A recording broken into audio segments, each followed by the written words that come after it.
That's probably true, though. I've heard that more than once. Maybe I just think I'm a nice guy. So you ready for this? Yeah, man. Because I already pushed the button. Hey, everybody. Welcome back to the Daily Biker Podcast. So my name is Marcus. I am your clueless leader. We're in the White Lightning Harley-Davidson Mobile Studios. We are in Panama City Beach, Florida for Thunder on the Beach. But there's something so much more vitally important in Panama City than Thunder on the Beach. But before we get to that, I have somebody that followed me all the way down here. As much as he misses the podcast, he's here today. Hi, Lewis. Hi. Asshole. But we do have our special guest, what many of us Chattanooga's come down to Panama for. We are at SIK Cycles, and I have the man, the myth, the legend himself, Bryan Allen. Come on, man. Already blushing a little bit? No, man. Welcome to the SIK house.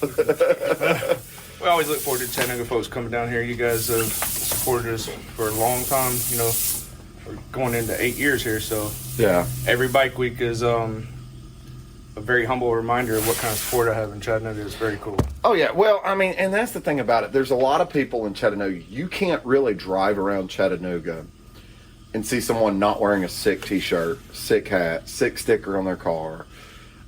It's so prevalent. I've actually had people come up to me before and be like, "Hey, are y'all members of SIK?" And I was like, "What do you mean members of?" Aren't we all members of SIK? Of course you are. I'm like, "What do you mean a member?" And they're like, "Well, I see all the SIK stuff that people wear, and it's all bikers." And I'm like, "That's a motorcycle shop." Yeah, man. It's crazy how many people will ask even me, like, what is SIK? Yeah. You know what I mean? And, you know, there's actually a cool story behind how that all come about. Might as well talk about it. Yeah. But yeah, SIK is definitely not a riding club. It's not a MC. It's not anything like that. SIK is a dream. SIK represents for Southern Iron Kustoms. Yeah. I had a childhood buddy of mine back home. Some of you guys may know him, but DJ Hunt. He was always into the choppers. You know, as kids, we'd build model cars and model motorcycles, and then you get to working on lawnmowers and stealing Dad's tiller motor for a go-kart, and you know. Yep. But he was that guy, you know. And so as we got older, I have moved around a lot, obviously, with my military career. And then when I come back from the military, I was in South Georgia just trying to find myself, and had went through some times that we all do. You know, life happens. And when I finally go back home, you know, DJ and I picked up, and I was working at the Harley dealership. And on the side, we were working on classic cars and motorcycles in my garage. And one day he come to me, he says, "Hey, let's start Southern Iron, Southern Iron Riding Club." And he had this logo picked out, and I'm like, "Dude, I don't have time for a riding club, you know, between working at the Harley shop and being at home." So we're at the Rod Run, and it just hit me. I'm like, "Dude, we're already working on motorcycles and cars. Let's start Southern Iron Kustoms." And he's like, yeah. And of course, DJ at that time had a couple kids, and he's a lifer at Shaw, and a good family man, you know. And so we started Southern Iron Kustoms, and SIC just didn't look cool, you know. So we're in Gatlinburg, and I'm like, we're gonna go ahead and get some hats made, and I changed the C to a K just because it looked cool, you know, as a logo. And this was I was with Mountain Creek, you know. So that was just kind of a dream on the side, you know, like. Yeah. And then from that point, you know, some things came up. I had got sick at Mountain Creek, and then some issues come up, and I was over being in the corporate world, and I had lived here before, and I was like, "Look, DJ, let's go back to Florida and let's open up a real, you know, independent, down home family like motorcycle shop." Yeah. Something you see as kids. Yeah. You guys still got several of those in Chattanooga, some awesome shops up there. And there were several, you know, as a kid, I worked at Steel Harley Davidson up off Chapman Road. And back then they had pool table and draft beer. And I just like look at those guys and like, picking up cigarette butts, sweeping floors or whatever, going, God, I can't wait to get to that point, you know what I'm saying? Like, ride a motorcycle in, just hang out. And, You're really showing your age to some of our listeners. Talk about hanging out at Still Harley. Well, I just turned 44, so. I barely remember that. I think I was in that shop. Hell, I might have been 7 years old or something. So I came remember in. Bacon running around, the big pig. I walked around that shop, never when it was open, but right after they had moved the business to Lee Highway and kind of did the name change and those types of things. Because in 2000, I was working for Preble Jeep. Okay. So right next there across door. the street, yeah. So Or next door, rather, huh? yeah. Yeah. Yeah, so, either way, back to the... So I approached DJ first, obviously, because it was kind of... he started the first part of the name, and it was a dream that we both had together, and I was like, dude, I'm going to do it. I'm going back to Panama. I'm finding a building. I'm taking what my wife had and I have, and then I had another friend, help us out too. And so I got all my money together, and I was like, let's go. And he's like, man, I can't do it. I just can't leave Shaw. He goes, but you really should do it. And he was a big push. Yeah. He's like, take it and run with it. And Nice. that's what we did. And I had a lot of support. Family and friends was here. We wanted to open up. This is crazy. So, it was 2014, March, we leased this building. And this building was pink, blue walls, yellow walls, blue carpet. When I say pink, the whole outside looked like Pepto-Bismol. Like somebody with a bad stomach just puked all over the corner of the block here. No parking lot. It was sand. But the location, we were right here just east of Newbies. Yeah. The location, I was like, I could see it. Like, all these were little office spaces and stuff, and there was that counter there was actually right by the door. And what they did was lease out condos. And our garage used to be a laundromat, so to speak, for them, just washing sheets or whatever. So it had good structure, and we come in here the end of March. So spring rally was obviously the last weekend of April or first weekend of May, however it fell that year.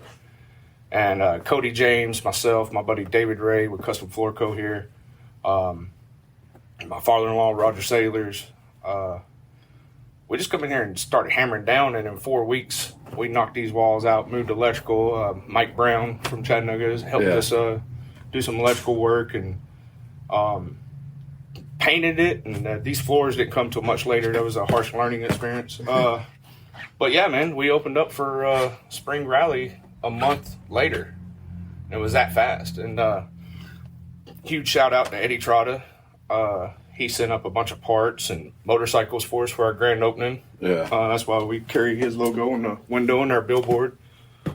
Mark and Shannon Parker Brothers. I don't know if you guys are familiar with them. They do a lot of Hollywood builds, the Tron bike, Yeah. iRobot. They sent those bikes over here for me. So we had a killer grand opening. I mean, we had Universal Studios in the parking lot for motorcycles. Like, it was super cool. Excuse me. So we definitely had a lot of help, a lot of hands on deck, and Cody's idea of the parts counter, that was all Cody James. So that was there, and that was going to be an office originally. He's like, man, let's just knock that wall out and slide that counter in there.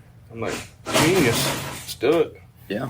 And, yeah, man, everything just kind of fell together. And over the years, obviously, the decorations start falling all on the walls. We tried that garage paint on the floors and these motorcycles in and out every day. It was crappy really quick. So these are actually reclaimed tires that they use in schools and gymnasiums. So we tiled the floor. So yeah. So we established a small bike shop, for exactly what we do. It's just enough space to offer the showroom. When you come in, you see all the parts. I like having a lot of color because it's cool to watch people's eyes that haven't been here go. Their eyes are just like, oh yeah, it's a lot to back take and in. forth. Yeah, yeah. I'm not a Harley dealership. I'm not a dealership. I'm an independent bike shop, and I wanted to do it my way. It kind of reminds me of my dorm room. I mean, I had one of my military brothers walk in. He goes, "Man, these walls look a lot like your dorm room." I was like, yeah, it does. I've been collecting junk like that, I guess, for a while. It's pretty badass dorm room. Yeah. I mean, well, back in the day, the dorm room might have had a few more beer boxes stapled to the wall, but you know how that goes. Yeah. Well, I mean, you do have quite the collection of the Harley beers. Just in the corner there. So that is a pretty cool collection. That was given to me by Junior King. A lot of guys in Chattanooga know Junior, and while he and my mother was married, they were cleaning out, and he's like, "Hey, you want to take these?" And I was like, "Absolutely." So I think it's like from, what do we got, 1990 all the way up to 97, the Daytona Bike Week beers. Yeah. Just cool stuff like that, man. The more you walk around these walls, the more shit you see. Really. Yeah, just, I mean, the smallest things, you know, sitting here looking at just some of the little stuff you've collected. This photo of Pete here where he looks like a complete pedophile. I mean, just...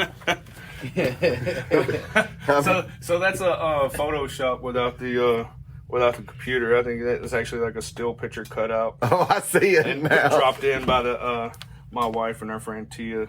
That's hilarious. That's the face of a man that knows exactly where the bodies are. I mean, it's back when Pete knew what an afro was all about. That and a Chester mustache there. I mean, he still got a stash, or he did last time I seen him.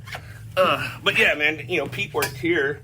It was crazy how our friendship became about. So Pete and Carrie, Carrie's family, I guess, is from Chattanooga area. Mm-hmm. Pete's from Chicago originally. Yeah. They both had worked for Mountain Creek or Thunder Creek at one time or another. Yeah, I was at Mountain Creek with Carrie, and I think, if I'm not mistaken, Pete was at Thunder. You're right. Yeah, so Cody James, which is a new name up in Chattanooga. I will say, not new to us that have been down here to the shop. Yeah, exactly. Yeah. So Cody and his father owned the only bike shop in Panama City Beach. Rick James, bitch. Rick James, bitch. Yeah, what a character that guy is. Awesome people. Been friends from the very first day I met both of them. Actually walked into the shop and we just got to bullshitting and obviously common interest and common likes. Cody and I became really good friends. I won't get too deep into Cody's life, but, you know, it was a different time for him at that time, and we stayed very close. So after I had left Florida, Rick called me, I guess about a year into Mountain Creek, as a GSM there, and was like, "Hey, you need to come back to Florida. I'm ready to retire. I want to sell my building. I want to sell out." I'm like, "Dude, I can't do that. I just bought a house in Chattanooga. It's a big, beautiful home. I got a job. I just kind of got things going the way it needed to be going at Mountain Creek and felt good about that." And so he's like, "All right, man." He goes, "There's a good opportunity. They need an independent shop, blah, blah, blah." And so that rode out for probably another year. And he hit me up again. He's like, "I sold the building." He actually, the Miracle Strip amusement park bought the building down there and at that time. And I've got all my tools and parts.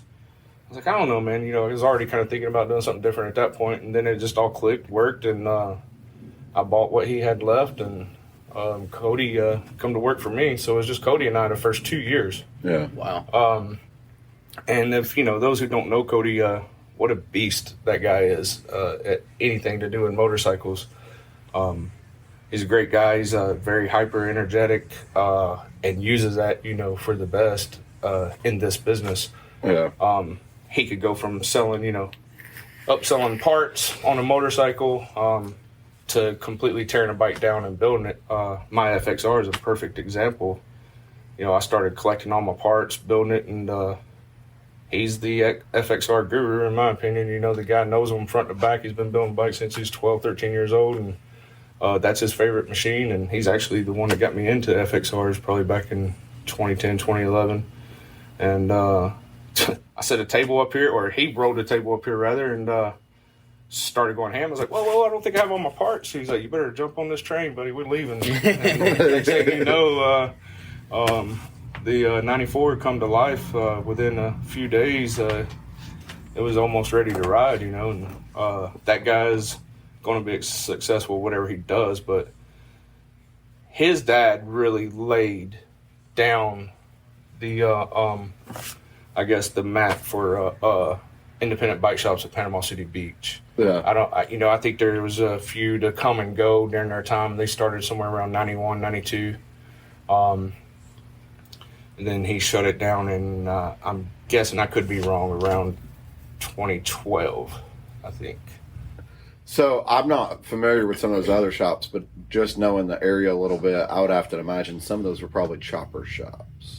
The area and the time in Well, which they yeah, exist. yeah, sure. I mean, yeah, definitely the 90s bling. I still, to this day, I get excited when I see these 90s saw blade wheels come in. And it's, if you kind of look back, it's kind of looking back at like the, I don't know, like the clothes your mom used to wear sometimes. Like, why would they wear that when they were kids? You know what I mean? Like, now these paint jobs are kind of coming back. The 90s had all the tribal paint and the wild colors. And matter of fact, if you go to Rick James' Instagram at Rick James Bitch, he's got a, it's a 90, I could be wrong, don't quote me. It's a 91 to 94 FXR that they built at Beach Hog back in the late 90s, early 2000s. And it is just like it just dropped straight out of 94 into the parking lot. Lime green, yellow, orange, the tribal kind of flair to it. Yeah. Even the wheels to match, and beautiful machine though. I mean, it looks brand new. I definitely see a lot of neons and pastels and stuff coming back. I know I'm kind of partial to the pastel colors. I really like those on the bikes and stuff. They look really good. I mean, your FXR, I mean, you take that glitter off, it's got kind of a nice pastel teal to it. Yeah, so. Definitely. Definitely a lighter teal, so to speak. But the heavy metal flake really just makes it pop. And it does. That was one of the deals where we were redoing Cody's bike, or Cody had went too far back. After you leave 12 o'clock on the wheelie, 1 o'clock gets sketchy, 2 o'clock is gone. Yeah. And we had one of those days, you know what I'm saying? And he just got that bike together, so started rebuilding that bike, and that was the colors, that it was going with. And I bought that bike up in Rising Fawn. Okay. Most people know Kobe Holder up there. He's an awesome painter. Great guy. He called me up and was like, hey, I know where FXR's been laying on its side in the lady's yard for like 12 years or something. So I was like, it's got a title, and he's like, of course, and shot me some pictures, and we made that happen. So basically, I knew that was going to be a frame-off rebuild, but I had a 107 S&S sitting on the shelf waiting for that particular phone call. Yeah. I was like, one of these days, the FXR is going to come in here that this motor needs going, and boom, there you go. So initially those 10s started out to be for Cody. Cody had a change of mind. I'm like, well, that's the route, I need for this bike, because from it being later, the guy that owned that bike before and I could be totally wrong, Kobe could call and correct me if I'm wrong, but he had cancer and would go out in the driveway and try to stand his bike up and would just fall over. And finally, I guess the lady told the son, don't pick that bike up again, let it, because he's going to get hurt. Yeah. And you could totally tell because the blinkers were broke on both sides. They had dents in both sides of the original tank and stuff. So I needed full new 10 set, and we decided to go with that on my bike and added the scallops and the silver, kind of change it up a little bit. And that's how that came about, and just so happens to be my favorite color. If you've ever seen my Road King, the teal that was on the Road King that we called the King is the teal that we used on the FXR. Now, I think some people, maybe they've been here once in the past. They've been down here, whether it be for Bike Week or something like that, or they've seen pictures that I've posted on social media and stuff like that. For a lot of people, they might go, oh, sick, that's where they do the big wheels. But, I mean, we're sitting here looking at a custom FXR. You got a big wheel. You got a conventional soft-tail chopper, I'll call it. You have more of a chopper frame that's, down to a minimalist bike. We've got a vintage knuckleheads. Yeah, vintage knucklehead sitting there. 71. That's my jam right there. I like that bike. So, you're not necessarily a big wheel bagger shop. You're everything. No, I'm a biker whore. I love them all. It seems like this is the kind of place where you come in with an idea, bounce it off you, That's exactly right. You're going to leave with whatever whatever's in your head, you're going to Well, and I mean, even outside of what's here, you know, I've seen y'all turn out cafe style Sportsters. Mm-hmm. I've seen you turn out stunt style Dynas. I've seen you turn out performance baggers. So, I mean, if it's got two wheels and an American V twin, I guess it's like, yep, let's do something with it. Yeah, man. Keep it fresh, you know. Yeah. I love all the bikes. You know, people call me all the time and like, do you just work on Harleys? Like, if we're capable, we'll do it. You know, if it's a motorcycle.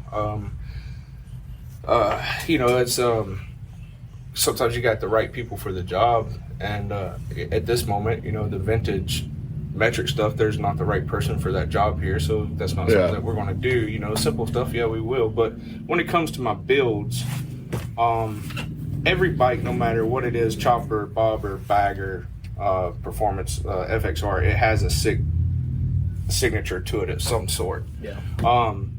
That conventional chopper, you said, how insulting. that is a complete custom build here at the shop. The guy that built my house, we got talking. He had bought a basically your conventional chopper off somebody else. Yeah. And wanted to do something totally different, and had come into some money. And basically, we took two frames, a high neck rigid frame, and I had bought a big dog frame before, and chopped them in half and married them together to create a frame for a right side drive, brand new S&S 111, to come out with this super huge Shaquille O'Neal looking chopper. I mean, that bike is just over 10 feet long. That is enormous. Yeah, I mean, this guy's he's probably my size, maybe a little heavier. So we definitely built the bike to fit him. It was a challenging build. The fender we made here in house. The only thing that we didn't build was that American suspension front end and the gas tank. But the handlebars, the sissy bar, the guy's a framer. Like I said, he framed my house up, and he's got a tattoo of a hammer and a saw. So when I built a sissy bar, I welded up a hammerhead on the top and a saw blade for the back of the tail light there, just kind of tied into him. Right. When I made the seat pan, I actually made the back of the seat to, we put a Legend suspension, which we use a Legend as much as we can. Yeah. We used a Legend air ride on the back of that Softail.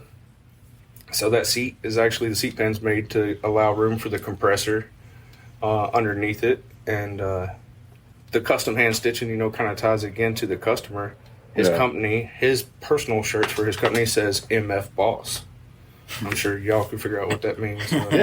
But you know, we Monday through Friday that. boss. That's exactly right. Yeah, and that's what he says. So, yeah, the MF Boss. You know, we laid it on the stitching. A to Z upholstery helped us out with that, and yeah, dude, it just turned out he wanted all black because he's building a '63 Impala to match his motorcycle.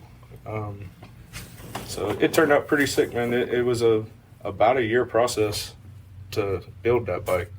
I mean, it's definitely a badass motorcycle. Just to clarify, though, conventional chopper compared to the other one here that has, you know, your small little slimline gas tank on it and a jockey shift and other things like that. Oh yeah, for sure. So, and you know, again, that was something that I had 2 weeks to build that bike to take to the Daytona show last year. And, you ever thought about a reality show? I heard Discovery's looking. Yeah, no. Quick with that answer. No, I haven't. You're not the first person to ask that, but I feel like my life would be. I think other people find my life more interesting than I do. I just never feel like it's. I don't. Find Wouldn't it be very exciting with you walking in back there yelling at one person? Yeah, and that one person is myself. So I'm the guy cussing myself. But yeah, Logan back there, he's a young guy, 5 years into it, into this business. Yeah. Super knowledgeable. It's got that young energy, which, you know, like I said, I just turned 44, so that's nice to have that push back there. So he's really a good asset to have here with me, helping do this. You were talking about 1942 Knucklehead. That bike hadn't ran since '77. You know, the last mechanic was here, went through that motor, and we were able to get the parts together and make that happen. So that's fired again, and it's obviously marking its territory. I see you looking at that. I was just double checking. Yeah, for sure. Making sure I had oil. Well, it has to. You know, if a knucklehead or panhead or shovelhead's not dripping, something's wrong. Then your vent's blocked or something. Are you getting? Because I've been kind of going down my own little rabbit hole of these old panheads and knuckleheads. Are you starting to see maybe a rise in those things? People bringing them back yet? Oh yeah, for sure. So I had this conversation. This is. I'm glad you brought that up. You know, the older I get, the more I find that I want to concentrate or focus on a certain niche. You know, you guys talking about how we do what the customer wants us to do. Let's face it, it's how I make my living. It's my wife and I wouldn't be able to enjoy the life that we live here without this. You know, without the customers and the support that we have. It's a tough life to live out of a van. Yeah, no kidding. And we're not much far from living like that since we've been building this house. We've been staying in a camper. But you know, I do see a rise in that, and I see the choppers coming back, which I absolutely love. You know, as a kid, you know, you see the. I can remember, you know, the stories of the Cowie 9s and the Cowie 1000, like you rode up on. My dad, you know, that's what they rode, and then you know the chopper scene. You know, I was always kind of intrigued by that. But now I see these, I don't know if it's insulting or not, but I mean, the facts of reality is these young 20-year-olds, like the hipsters, bringing back, Chattanooga, I've noticed, has a big scene for this, bringing back the shovelhead chops and the rigids. And I go to these, I just went to the Georgia Grundle run, you know, close to home. Saying close to home, being close to Chattanooga, so it was cool. I know to get you up still there. call that home. I do. Chattanooga will always be home. Well, I say Chattanooga. I think you know, I grew up in Rossville and Chickamauga. And, you know, it's all Chattanooga. It's Chattanooga. I was born in Chattanooga, but that's home. And either way, so we took that opportunity to go up and do that rally up there, and man, you wouldn't believe. Like you talk about the panheads, the knuckleheads, the shovelheads, and the age range of these guys on these bikes it's very cool to see the younger generation bringing that back. Well, I definitely noticed that back in May at the Loretta Lynn's for the Tennessee Motorcycle Music Revival. Favorite rally. You got a lot of guys that are cruising through there that, I mean, they don't look a day over 30, and these guys are riding knuckleheads. There was even a couple of the 45 flatheads and stuff rolling through there like it was nothing. It was like, hey, look, there's a WL, and it's like, oh, look, there's one too. And it's, you're kind of sitting here going, you know, that's 20 years away from being a 100-year-old motorcycle, and they're just cruising around like it's no big deal out in the middle of all this rock and dirt and everything else. It sounds crazy when you say it like that. You know? Yeah, 20 years from being a 100-year-old motorcycle. You're not wrong, dude. Well, think about 1942 knuckles sitting right in front of us. You know, a bike like that, you know, the one like I've got, or any of these old bikes, what's funny is, like you mentioned, the, you know, 20 and 30-year-olds, they're not old enough to have any connection to that bike at all. You know, so like with the Cowies from the 70s, every time that I pull in a parking lot or we're out somewhere, it's typically always the same guys, the guys that had them when they were brand new. Yeah. This was my first bike. As soon as I got a job, I bought one, and it was, you know, it's the same old story that you hear all the time, but they have a connection with the bike. And it's funny now, guys my age, I'm not old enough to have that kind of connection with that bike, and even guys that are younger than me. And I think a lot of us, we appreciate that everybody else appreciates that bike. For you know, sure. And Exactly. it's kind of, you know, even though it wasn't our first, you know, bike that we bought when we got out of high school or college or whatever. It was, you know, the generation before us, but we still have that appreciation because those guys appreciate it. Yeah, you're definitely right. You know, with that being said, though, I'd like to see the cycle of I don't know if you want to call it culture or the fads or whatever, but you know, you like the big wheel bagger thing. I don't think that's going to completely die. Like the seems like the big, you know, the OCC and the big like TV show choppers of the early 2000s. It like was super hot, and then just like boom, it was done for a while. And now you're kind of seeing the not the big tire, but the skinny tire chops. are making that circle. And I think there's always going to be those bagger guys, and as you get older, you have wife, and it makes it more convenient. You're not going to throw her on the back of for the older guys to speak. Yeah. On the back of a hardtail chopper. Not all of them are, anyways. But with that full circle coming back around, I think here in the next few years, we're going to see some pretty radical old stuff, even if it's new evolution motors going in these hardtail choppers. But it's here, it's coming back, and that's cool. I'm all about that. I don't think that those guys like you talk about, they're never going to change their mind, because that's what got them into the motorcycles. They had that passion for those Cowies and the Hondas, and like he's right. Most of those guys are like, yeah, I bought this new, or I seen this when I was in college and I always wanted one. I finally found it, and that was their dream bike. They'll always stick with that. You know what I mean? There's something different for everybody. Some of the most random customers may walk in and like, hey, this is the bike I want, and I'm thinking to myself, man, never judge a book by a cover, because I'm totally thinking this guy wanted a blinged out Road King. I'm like, oh, this is going to be a big wheel Road King or something, and be totally opposite, and you just never know. And I mean, I've seen that not just around Chattanooga, but, going down to Barber for the Vintage Festival and stuff like that, to the museum, going up to Wheels Through Time and stuff. And you'll see some of these guys, they look like a fairly well-to-do businessman, and it's like, oh, what's this guy into? And he's got a full restored vintage knucklehead that's his baby. And he'll literally ride it. Yeah. He'll ride it like it's not a big deal and stuff like that. And it's like, wow. Yeah. Yeah, it's cool going. So my little brother, he's not into the, most people know Brandon Allen. He's probably the biggest people person of the family. Love him to death. He's just, he went with me to that last rally we did. And he actually just sold his bike and bought him a K5 Blazer. That's him. That's his thing. And but at that rally, you could see him getting a chopper fever. Yeah. By the time we left that rally, he's like, okay, what we got to do to build a chopper? You know what I'm saying? Like, because you walk in and he's like, man, it's like stepping back in the 70s. I'm like, dude, you was born in 82. What do you know what 70s about? But it is that vibe, that feeling, just like you were mentioning TMMR. Yeah. The Loretta Lynn Ranch, the Tennessee Motorcycle Music Revival, is probably one of the it's a fairly new rally, but it's probably one of the coolest, one of my favorites I've been to in a long time. Yeah. It gives you that feel. And I don't think anybody can leave that rally without having that custom fever, that chopper fever. Bill Dodge of Bleeding Cycles, he puts on the Invitational Builder Show. Pete was invited to that show a few years back. Pete is an awesome builder. He's always had a killer team there at Blue Ribbon Cycles. I know it's changed a lot in the last few months, but Pete's style will never change. Like, he'll always put out very cool bikes. Big congratulations to Pete. He just won the V-Twin Visionary and Body Builder Show. Absolutely, man. That guy's a beast. And he has his own style for sure.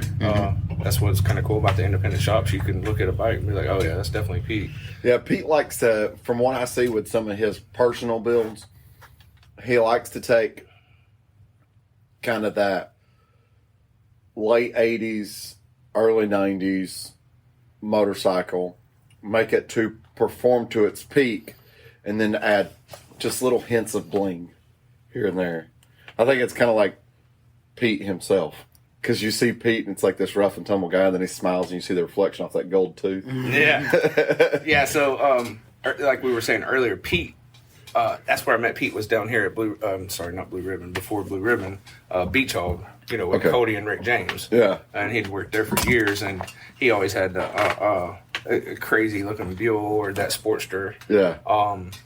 And, here in the last, since he's kind of went out on his own, I feel like that touch of bling has kind of come out, and dude, it works. I think it does. He really knows what he's doing, and he's got it going on. His Sportster builds, his FXR builds, I mean, they're killer. They're awesome, and it's well deserved. He definitely deserved that win. Yeah, it's cool to see. Yeah. I don't have the opportunity, or haven't even really went as far. When I go to rallies, a friend of mine from California that I used to live with out in Cali asked me, his wife was asking me last night, like, when you go to these rallies, do you go to work and I'm like, no. I kind of treat it more like homework. You know, I go to shake hands with guys I deal with, you know, over the phone, through the internet, you know, through the business. We help, you know, all help each other out at some point or another. I shake hands with those guys, and I'm kind of studying what everybody else is doing, you know, getting these new styles or maybe something, you know, that can help us in the future. I really haven't took the opportunity to sit up in any shows or enter my bikes or now my customers do. And that's awesome to see, you know, when your customer sends you a photo and like, hey man, I just won this show in Alabama or whatever. That's what it's all about, man. Seeing that smile on that customer's face, you know you did something right. But I don't think that FXR, mine personally, has ever been in. I just haven't took the initiative to put it in a show. Not that it's show quality, but it's just not something I have been off into. I don't think Pete just goes out and I'm going to enter in this show. I think those guys see his work and reach out to him like you need to be here in some cases. Yeah. And that's a huge compliment. Yeah, I think you know, with Pete's builds and stuff, for him, he doesn't think it's necessarily to that level. I feel like he keeps beating himself up a lot over simple stuff. I think we all do when you're doing them.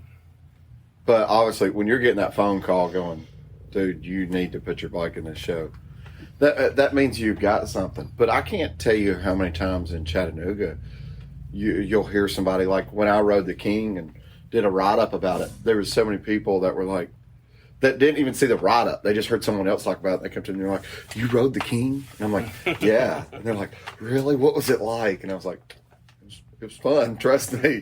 That was such a fun motor. That was a fast motor for sure. Yeah. But, I mean, you do a fantastic job here. I feel like half your revenue, honestly, comes from T-shirts and stickers. Nah. That's what I see a lot in Chattanooga. Yeah. We, don't get me wrong, every time somebody buys one of those, it's a huge thank you to them because it is that is some support. Not only are they advertising and showing that, you know, they care enough to spend their money on one of our shirts, but it does help the shop, you know, through slower times. That's extra income that, you know, the garage isn't doing. That does itself out here.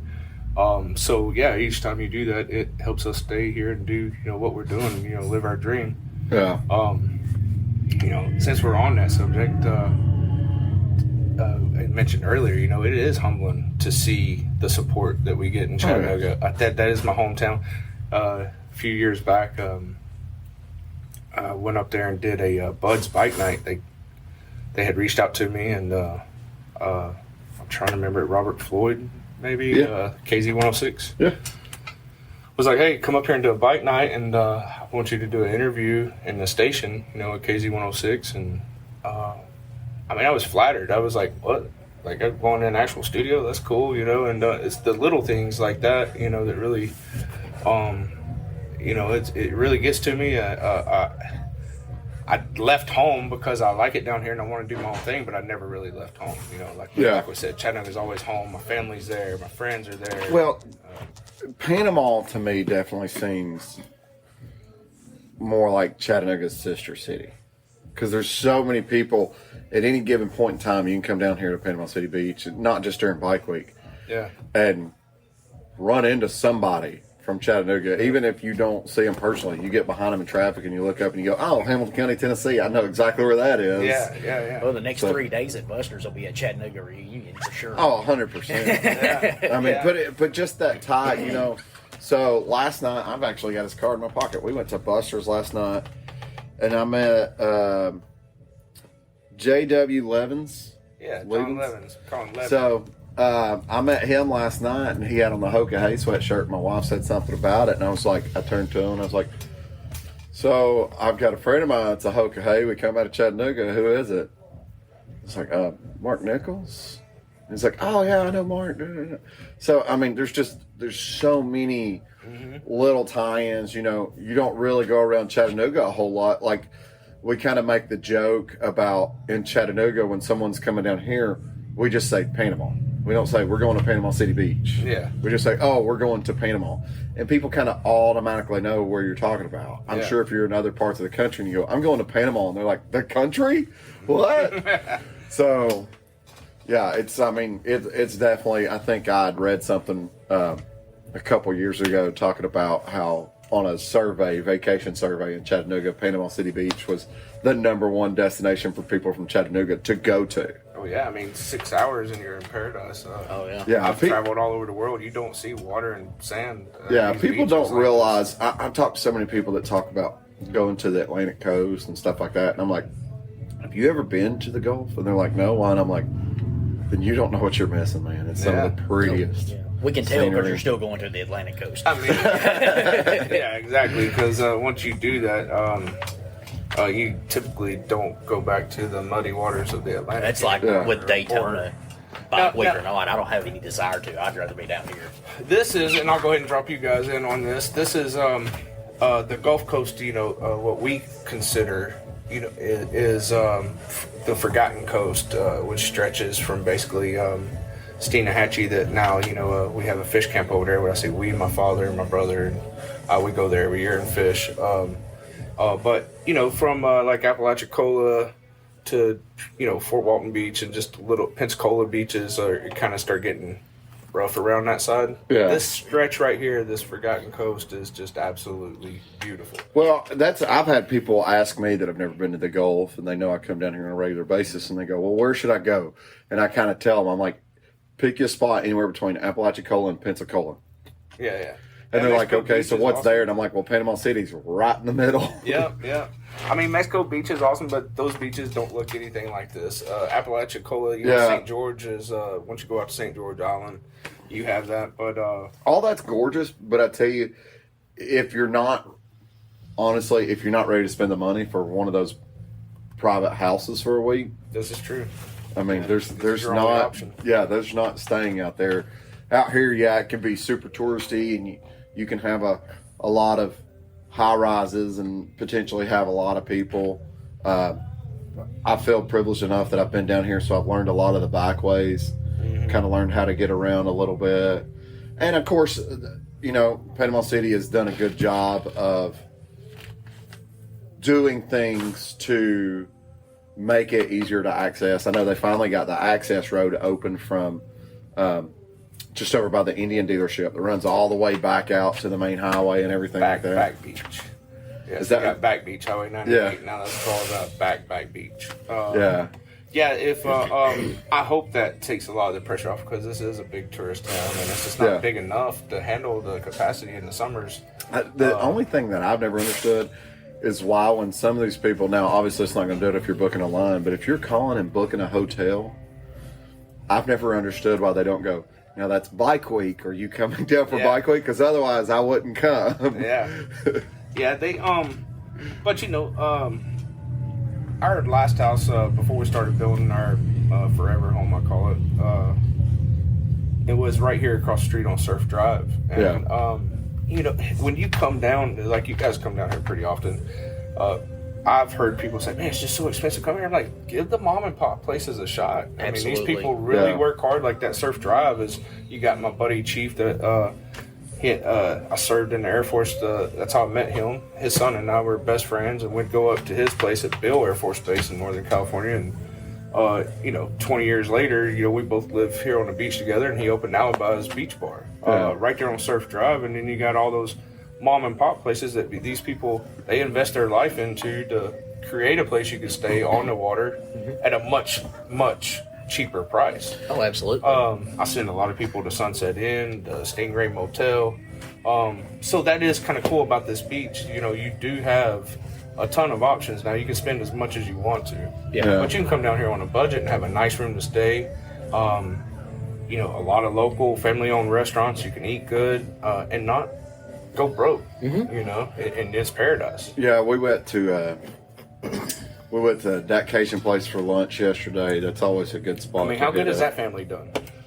They've done fantastic. I know when they first moved from across the street, we went over there. I walked in and they handed us the menu, and I looked at it and I said, same menu. Store looks a little bougie. Yeah. So, Trudy and Jan, they come over from Louisiana after Katrina and started like a little, they were in a place before over here. Just a very small tiny place, and then they moved into this building and have been there for years. And they leased that place, and after the hurricane, it just kept leaking, and they couldn't get help from the landlord. So they had made it, they established themselves enough. They built their own. They bought their land and built their own restaurant, and I'm super proud of those people. That's a great family, and they've done really well. Yeah, I love hearing stories like that, how they start out and then build it up. And for as many years as I've been coming down here, so we started coming down here in 2009. And there's places that I didn't learn about until, let's see, I guess it would have been last fall when you had the We the People rally. Oh, yeah, when I started the Lagoon Run. Yep, Yeah. doing that Lagoon Run and getting that punch card. I didn't know that Alibi existed then. Yeah. And then it's like, oh, this place is really cool. When we come back in the spring and we went there a couple times, that Cajun place, we had went there before that maybe 2 or 3 times because everybody, and I think including you, was like, if you want to watch a football game, that's where you need to go watch it at and stuff like that. And after that run, that year of that run, we ate at that Cajun place 5 times that 1 week. Wow. I mean, we're down here for 6 days essentially, and we eat at the same restaurant 5 times in 6 days. I mean, that's going to tell you how good it is. It's good food and affordable. Oh, absolutely. But fried chicken for $10. I mean, come on, man. But that, Christo's. Yeah, awesome. That place was great. Lewis here likes to go over to Pier 77, so we've been going over there and checking that place out. Real delicious food over there. I mean, it's just. Yeah, it's good. I think everybody should, support the independent guys, not so much the commercial. As commercialized as Pineapple Willie's seems, that's a family-owned business. The Pineapple created that, and it has now they own started Wicked Will. Eric, which is John Levin's best friend, they're both Hoka Hay riders. I mean, these guys do 10,000 miles in 10 days. Wow. And that's the Hoka Hay. Yeah. Outside of that, they're still running up to Maine to grab a cheeseburger. They'll ride up to, they might go to Arizona just to get a lunch and turn around and come back. Those are avid bikers that they print our T-shirts. Those guys are the ones that make my shirts. That's a family-run business that look what it's done. And it's branched off into a shirt business because they're Wicked Will and Pineapple, the Pineapple Willie shirts, you see them all over the country. I mean, it's such a huge brand now. Independent, family-owned restaurants, and people have taken them to, Talking about the Laguna Run, I think that was probably one of the best not bike weeks that we've ever had down here. That was so fun, and it was. Newbies got extremely convenient that they were redoing the roadway because we ended up, 1,500 bikes down the side of the road at Miss Newbies on the weekend. That was kind of nice. We got spoiled having that one side of the road shut down. So back to the Lagoon Run. The Grand Lagoon Run is what we call here the East End is the locals end. This is my home. Chattanooga, my home is my heart. But this is my home. My wife and I have created our place here, and we have been very fortunate of making amazing friends here and establishing ourselves here. So that Grand Lagoon Run is a pick of our favorite places that we hang out at, and I teamed up, got with the owners, obviously, of all those restaurants, and like, hey, I want to do this run. Will you guys pitch in? And essentially all the owners paid for the maps and the shirts, and I put it on, and we keep that year round now, just because it is a cool thing and so many people do like it. And when people come back and get their shirts, I love hearing like, man, Christo's was my favorite, or Alibi's was my favorite, or Buster's is awesome, and they continue coming back, hitting those places up. So it works, and it gives people, we want to keep people here on the East End, because I feel like, Pier Park in the city, we're not city, but in the city, definitely gets overcrowded. I've not lost anything on that end. That's the reason why we stay down here every year, pretty much same place, because we're convenient from everything from pretty much here to Newbies all the way to the other Newbies. Yeah, exactly. Which everything we like to do. So that's one reason why we like it here so much. Which the other Newbies outside of the curb, I think you're talking about Newbies too. Yeah.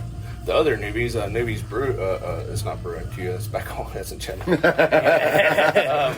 But it is the Newbies Brew House, which is right here on Front Beach. Yeah, I straight passed behind that. us. So there's 3 now, Such right? a cool place. Yeah. Okay. And that's been there, but they have remodeled all 3 of these places. You know, if you've noticed they spent a lot of money on all of them. Newbies 2 is really nice now, complete facelift. Charlotte, the owner of Newbies, and Johnny McVeigh, they're friends with ours, and they've been to Key West with us. That business has been going for a while, and they really know what they're doing. But you go in that brew house over there, such a cool place, kind of more of a craft bar, coffee shop. Well, Newbies is one of those places, talking about the T-shirts, that you can walk around Chattanooga and just see people walking by wearing Newbies T-shirts. Well, I mean, look what they do during Bike Week. I mean, thousands of motorcycles there. Yeah. I don't even know how they keep up with the shirts. There's so many people in and out of that place. Newbies is always going to have that crowd. You know, we do our during the fall rally. We don't really go too crazy, especially right now. We're short staffed, just Logan and I. But in the spring rally, we have our parties and the bands, and sometimes we don't try to compete with Newbies. Not at all. We're just doing our own thing because hey, we like to party. You know what I mean? Like. It's a bike shop, and I got people from Chattanooga, but... Honestly, I don't think Newbies looks at it as competition. No, they don't. They definitely don't. I feel like some of the people that go to Newbies on the weekend is a little bit different crowd than the people that come here, if that makes any sense. Oh, yeah, for sure. I'll be the first to tell you, I'm not one to jump around bar to bar or hang out at Newbies every weekend or everything. Usually if we go in there, it's like during the day, and... every now and then, you couldn't afford to hit every bar here, living here. You know what I'm saying? It's not a vacation for us. You can't afford just to go to every bar all the time. But when I do go somewhere and hang out, my home is Buster's. You know, Buster, Paul Bustatil is one of my best friends. He's a 28-year Air Force veteran. The guy went in and enlisted and come out an officer. Very respected man, and he's created a awesome establishment. He basically has now bought that whole block pretty much. And got the pizza house. You got Buster's Beer and Bait. He's got a bait shop behind the package store, which is also the bar where we all hang out at. And then you got all the outside stuff and he allows that whole front part for the motorcycles. And I like to take credit for that. You know, when I first come in here, he come introduce himself. It's like some dude with a pink shirt comes on. I was like, I baked you a cake. And I look at Cody. I'm like, who the hell is this? And he comes in with a handle of Jack Daniels. Like, I hear you're from Chattanooga. And they're like, hey, man, nice to meet you. We're going to be good friends. Well, he done awesome, because I'm into aviation as well, and I love the hangar that he's done there, the concert venue. That's pretty awesome. Yeah, man. You know, when he was opening that, Chris and I, you know, I wanted to tie in some stuff, so we bought him some presents, just like some old military stuff, and I think a lot of the community brought him some aviation helmets and pictures, and Buster has a big support, but also, you know, to get big support of the community, you got to show some love to the community too, so it just kind of goes to show you that he also does a lot for the community.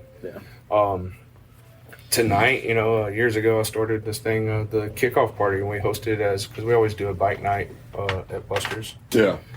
So tonight is that kickoff party at Buster's Beer and Bait, and he goes all out. You know, we got the Whiskey Dicks out of, what are these guys, I think some Birmingham or something. Yeah, they're Birmingham. Are they going to be there tonight? They're going to be there tonight for a bike night.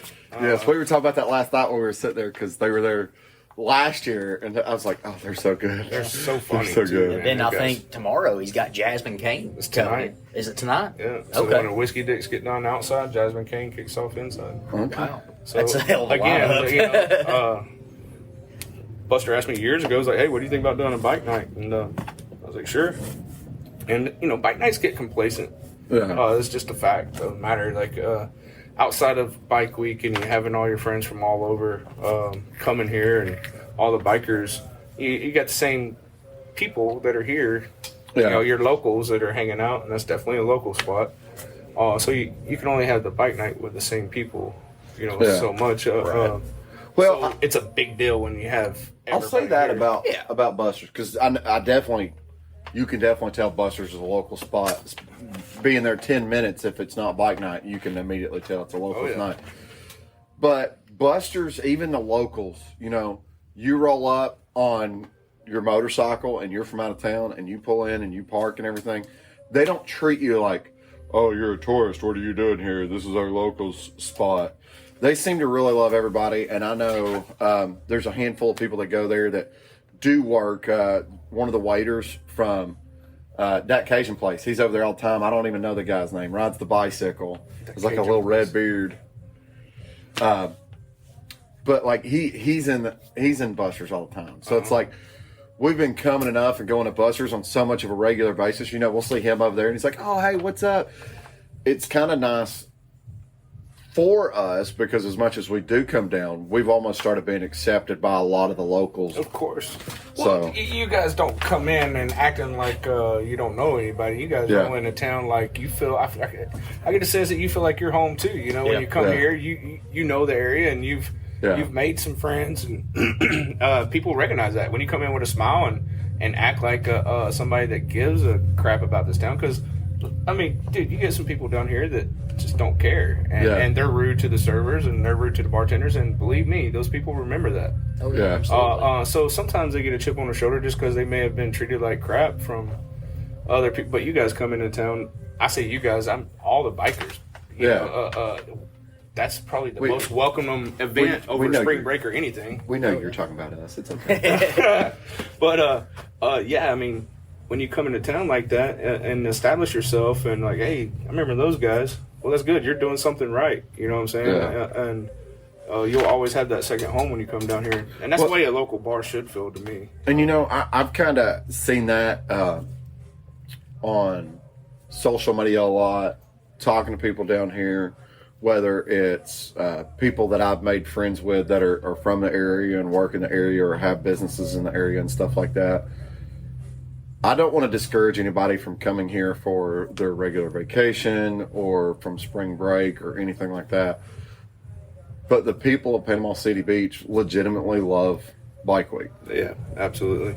So, you know, it is to me, I'm not just because I'm an owner of a bike shop in Panama City Beach, but to me, it is the best event that we have here. Yeah. The people come down and they spend money.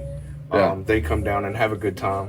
You know, back when spring break was through the roof, you had problems, you had traffic jams, and we still, like, I feel like all kids should have a destination for spring break. I did here every year, freshman through senior year. This was it. But we stayed on the beach as a new generation today, so, you know, that kind of got pushed away because of the way that they would come. They don't come spend money. They come throw their trash out of their car windows, and I hate to say that, not all spring breakers are the same. But you don't have that problem during Bike Week. Well, you know, we got a Jeep Week. Seems like that's getting bigger. I think that'll be a good event for the area. Yeah, I mean, I'm kind of a Jeeper myself too, so I know the Jeep people and the bike people seem to have a lot of similarities when it comes to different things. You know, when it comes to, you know, doing stuff to your bike, buying parts and stuff like that, there's a whole slew of stuff, and to be absolutely honest, it's not necessarily cheap to build you a motorcycle. So you spend as much money as you want to on a Jeep or a bike. Same thing with a Jeep. So, you know, it's a lot of the same stuff. I think the only thing that you run into, nothing against families, but a lot of families during that Jeep Beach or exactly whatever it is they're calling it, and it can tend to be a little bit more of a headache sometimes because, you know, if it's parents with little kids, they're not going to Buster's. Yeah, you don't see people coming down here raising hell, strapping the kid to the back of a motorcycle. But you know, my daughter's 22 now, so I've been that family guy before. Yeah. I wouldn't hesitate to take her to a rally or a Jeep Week or and I feel like I try to keep this as family oriented as possible. I love it when people bring their kids into the shop. It's amazing, you know, how many families are tied around motorcycles. Oh yeah, you know, the whole family. It's a lifestyle. Well, you got a lot of keep it that way too. You got a lot of families that mom and dad met because of motorcycles. Yeah, for sure. Well, you know, my dad. We weren't always wealthy or whatever, so to speak, but you know, he made sure I had something to ride, whether it was a dirt bike or a go-kart or, you know, I always had motorcycles. I had like a little C90 Yeah. It was probably my first. Till Mom ran that across the street into a trailer. That's back in our James Street trailer park days. We're awful there, you know. But you know, I feel like outside of the sports, the motorcycles had always been a passion to me. I'd tear them up, and Dad would help me fix them, and I'd like to think that families today still do that. You know, I see some guys on social media having their kids help them work on our bike, and I'm like, that's good parenting. That's where it's at. Yeah. Speaking of, you know, motorcycle technicians, seems like to me it's harder and harder. Like, we've been hiring for well, we hired Logan, and now we're hiring again, and it's hard to hire people that know. People want to learn. You know, you get all these applicants. Hey man, I love motorcycles. I'm mechanically inclined. I want to learn. You can't just find seasoned mechanics anymore. You know, I don't know if it's becoming a lost art. I hate to say that. Yeah, I think it is. I see it a lot. People are pushing people away from trade schools and stuff like that. Sounds like business is starting to get opened up. Excuse me. Pause for a second.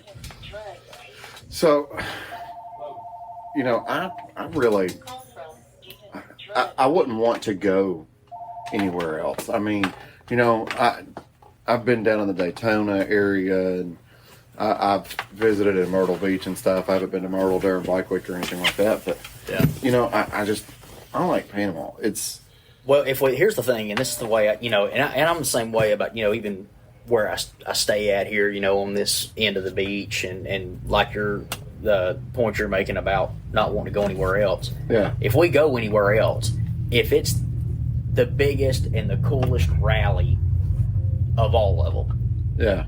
Got more vendors and events and all this. It's still not going to have that home feeling. Yeah. Like this place. I would forego the biggest, baddest rally. Yeah. Just to come here, because I almost like the way this one's kind of small. You know, when you look at and compare this rally to other rallies, let's face it, it's a little small, and I kind of like that though. Yeah, it's not too much, and it does have that home feeling. I mean, I think you know, in the younger days of riding from Chattanooga to Daytona, you know, in my early 20s, we'd ride straight the day wide open. I've heard stories about y'all going, it's 6 o'clock, punching out, jumping on the bikes, and heading straight from work to Daytona. I mean, hauling ass, you know, running 90 mile an hour to Daytona. And one particular trip, all the girls and a couple of the guys flew down there, and Mike Brown and myself, speaking of 6 o'clock, you know, getting off work and jumped on the bikes. They had to, you know, they flew to like I don't know, Atlanta, or they flew out of Chattanooga to Atlanta, and then they had to wait.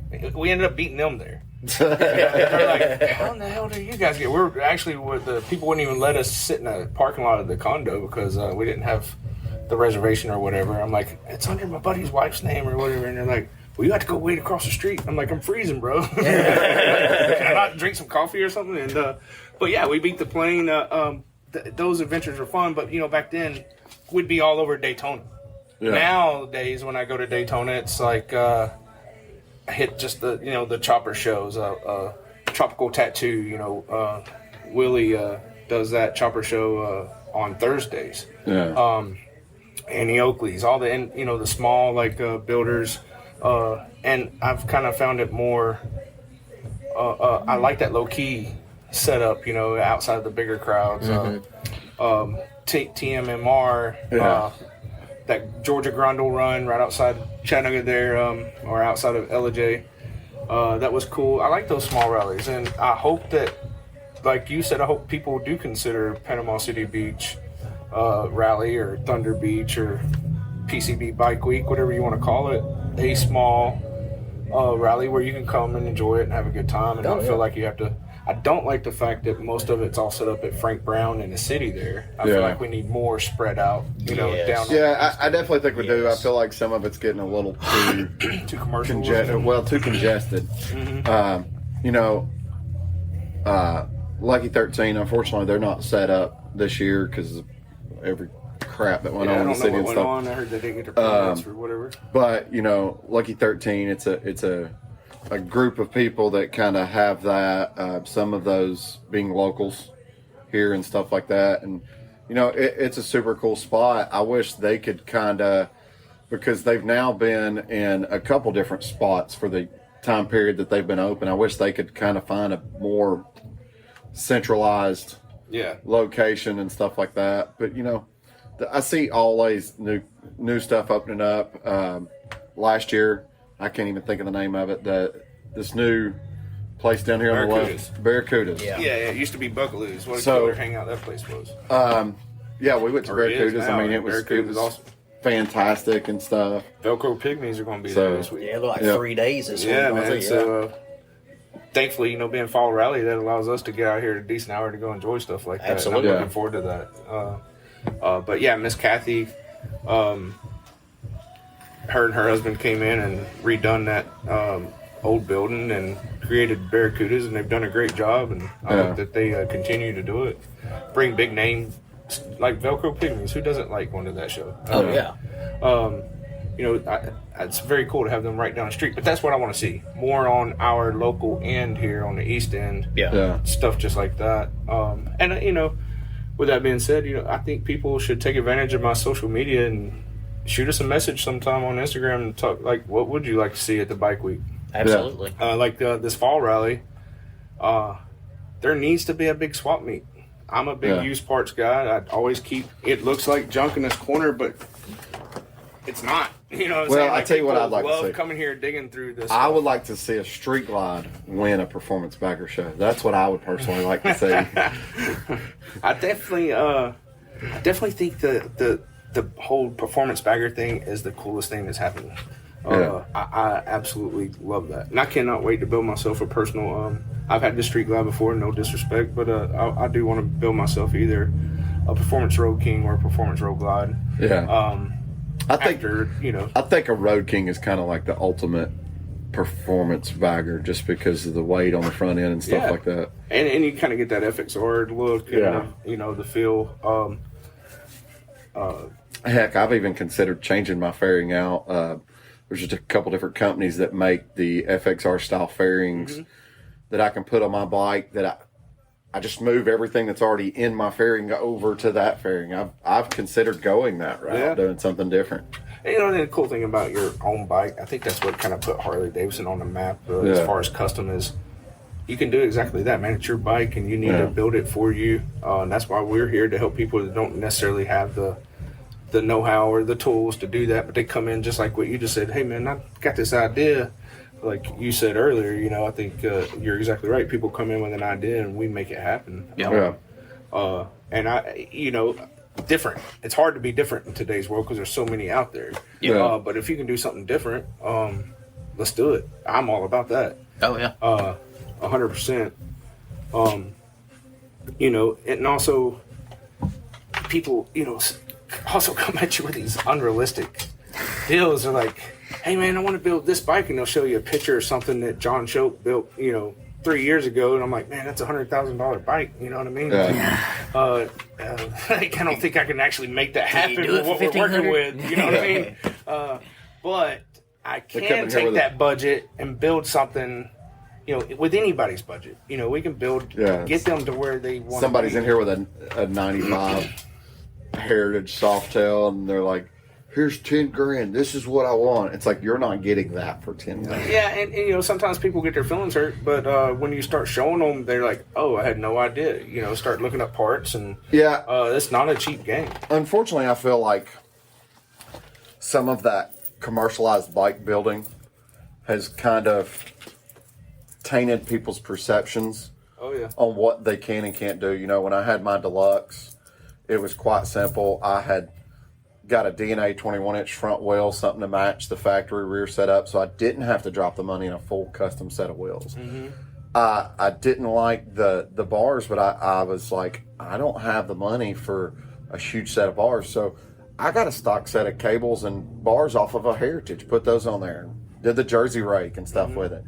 People saw it and they're like, oh, what kind of bars are those? And I'm like, they're Heritage bars. Yeah, they're like, just roll it what? up. And I was like, Yeah, and it just blew people's minds, and unfortunately, with a lot of that commercialization that we see out there of customizing, it's ruined that little bit. It's ruined people's concept of thought. You know, I was out here talking earlier to your Tucker rep and stuff with his little bike that he's got, that little chopper that he's got. It's like, you know, people see that bike and have no idea what it is. Everybody's like, man, it's a cool hardtail. I'm like, bro, it's a soft tail. We were out there talking, and you know, he doesn't have that much money in the bike, but when it comes to the time and attention to details, that is what makes that bike what it is. So the guy you're talking about, Parker, known on Instagram as Park Chops, he's a garage builder, and several of my friends here are garage builders, and I'm not talking no slouch, no sloppy. You've seen his work.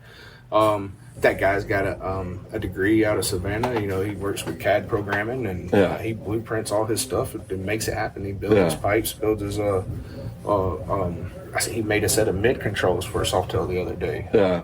Dude, those mid controls he has on that one. Yeah, that's what I'm talking about. Those are dope. It's insane, you know, and you know, I got another buddy who does some painting for me. He's a garage builder also. He's an IT guy for the Navy. I mean, I think he actually handles like satellite data, you know, going for the military. But on his spare time, he builds sick bikes. I mean, not Southern Iron Kustoms bikes, but you know what I mean. He builds he's an awesome garage builder.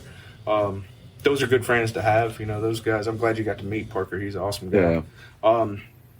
Before we get out of here, though, let me tell you about what's going on in the future. So I've got this idea talking about the Forgotten Coast. I'm wanting to create a Forgotten Coast run. Okay. Maybe like an overnight a rally, a small, you know, not so much, I don't even want to call it a rally. Just like a 2 or 3 day rally? Just like a run, you know, like maybe go from here and end up in Indian Pass or you know, work out something over in Apalachicola or something. Yeah. And have some live music, have, you know, the Gulf Coast steamed shrimp, the oysters, vendors, where you can roll up, throw a tent out. Indian Pass is great. We're going to ride it. He hadn't been out there, so I'm going to take him out to the Raw Bar tomorrow. Well, good, because that's what people need to do, because I get people come down here and they don't know to get off the strip. There's so much beautiful. There's history here on this Gulf Coast. Just that ride through Tyndall, I just want to like beat my head against the wall. I loved it, though. I enjoyed it. I have to admit, but I want to be running about 140 going through Tyndall because it's just so flat and straight. That is all military, so they will pull you over. Well, our plans are when we go through, I'm bringing the good camera with me, and we're going to park his Cowie right there and get a nice picture of it. Very cool. So, play some Top Gun music in the background. Yeah. See, I should have bought a GPZ. How cool of a picture would that have been with the F-22 in the background? You guys got some exciting stuff happening up in Chattanooga or Rossville. Keep an eye out on burnout cycles. That's in the play. I don't know if I'm supposed to say that yet, but I've heard some talk about it. So it's funny, the guys that talked me into coming down here, opening up back down here, moved to my hometown and opening up there. So Rick and Cody James, welcome to Chattanooga. It'd definitely be interesting to see what turns out. And I do want to say, because, you know, me working for a dealership, me working for White Lightning, the podcast being sponsored by White Lightning, some people, they kind of look at some things and they go, oh, well, you're friends with this independent shop, or you're friends with that independent shop. And I'm like, yeah, I don't think you're understanding. Although they're an independent shop and don't want to be part of that big corporate world, we work hand in hand, because if we didn't, there'd be a whole lot more mess than there is solutions. I wouldn't be where I'm at today if it wasn't for that corporate world. I don't think, 100%, you know. I learned a lot those last couple of years at Mountain Creek that gave me opportunity to do it here. Marketing is a huge thing that I've always been good at. You know, I've been in sales, whether it is in a car dealership or a motorcycle dealership, just reaching out and getting that. So those guys, Keith Morrison, and that's been there forever, you know. Those guys have done a great job. It's hard to maintain on their level. They're corporate, and they're always going to be corporate, but it's still I'm not going to take anything away from those guys, because I still feel like that is probably the greatest Harley Davidson group I've ever experienced. Because some Harley shops, you just walk in and you just kind of feel like everybody's got a chip on their shoulder. I like going home and visiting those guys, and it's good to see you and Jathan, and now you guys are creating your own memories and getting your own skill sets and setting your footstones through that corporate side of it. I think Keith does a really good job of helping maintain the dealerships and keeping them on the right direction. He's a super knowledgeable guy. I know some people will see him and kind of be afraid to talk to him, but he's super easy to talk to. I mean, and very laid back. He's so laid back. He will talk to you. Intimidating if you don't know him. He will talk to you all day long about motorcycles. He loves them, and so he has a huge passion for it. We've brought some newer people into the shop in the past couple years.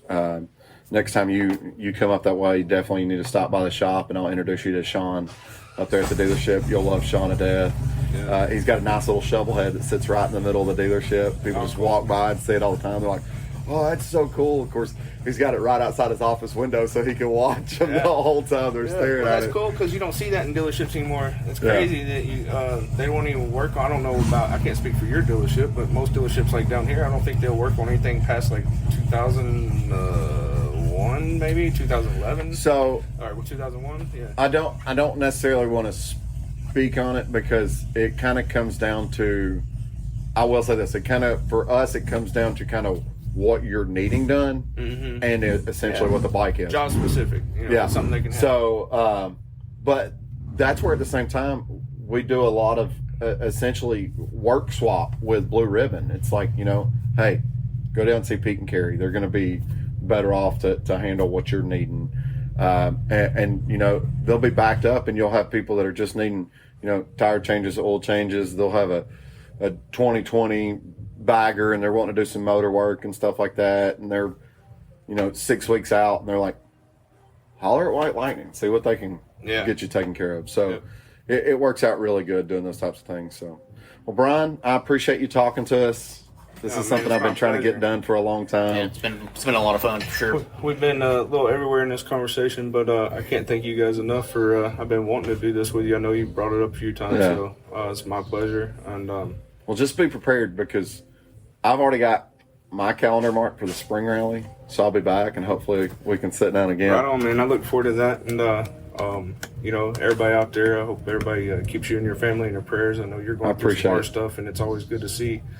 You've always got a positive attitude, man. You're always welcome in the shop. Anything we can do to help either one of you guys, just hit us up. Yeah, appreciate it. All right, guys. We love you. I'm going to go enjoy my vacation. SIK. Hey, everybody. This is Sean at White Lightning Harley Davidson. I want to thank you for listening to the Daily Biker Podcast. You can reach the podcast on Facebook or Instagram at The Daily Biker, or you can email the podcast at thedailybiker@gmail.com. Be sure to keep an eye on White Lightning Harley Davidson social media pages for the most up-to-date information on all our events and where you can find the boys.